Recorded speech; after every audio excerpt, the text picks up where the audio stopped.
పట్టుమని 10 దేవుడి వీడియోలు కూడా చేయలేదండి, అప్పుడే మొదలెట్టేశారు. ఏంటండి, చూడ్డానికి చదువుకున్న వాళ్ళలా ఉన్నారు కదా, రిలీజియస్ కంటెంట్ ఎందుకు, డెవలప్మెంట్ కంటెంట్ చేయొచ్చు కదా, మతాల మధ్య విద్వేషాలు ఎందుకు రెచ్చగొడుతున్నారు, సెక్యులర్గా ఉండొచ్చు కదా అని. వా సెక్యులరిజం, లౌకికవాదం. సరే, మాట్లాడదాం దాని గురించి. 80 ఏళ్ల క్రిందట మతం పేరుతో మన దేశాన్ని ముక్కలు చేసినా కూడా లేదు అలాంటిది ఏం జరగలేదు అనుకోవడమే సెక్యులరిజం అయితే ఐఎమ్ నాట్ సెక్యులర్.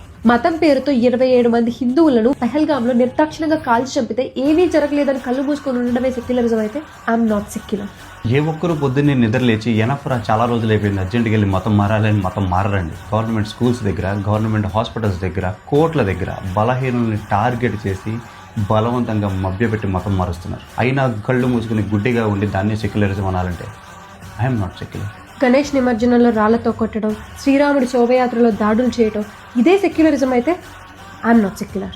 100 మంది హిందూ ఇళ్ల మధ్యలో బ్రతుకుతూ దేశానికి ఏం కాలేదని మీరు అనుకుంటుంటే 10 మంది అన్యమతస్తుల ఇళ్ల మధ్యలో ఇల్లు కట్టుకుని బ్రతికి చూడండి, మన దేశం ఎలాంటి దౌర్భాగ్య పరిస్థితిలో ఉందో మీకే తెలుస్తుంది. మన ధర్మం గురించి, మన దేవుళ్ళ గురించి మాట్లాడితేనే అంధభక్తి అంటున్నారు, బత్తాయిలు అంటున్నారు.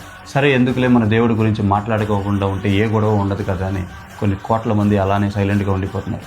ఇవాళ మేము ఆ గోడల్ని బద్దలు కొట్టుకుని బయటకు వచ్చి ఎలుగెత్తి చెప్తున్నాం మేము హిందువులు అని.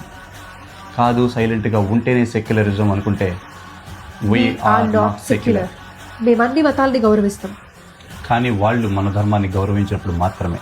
భారతదేశంలో ఉన్న సెక్యులరిజం గురించి మీ అభిప్రాయం ఏంటో కమెంట్స్లో చెప్పండి. జై శ్రీరామ్, జై హింద్.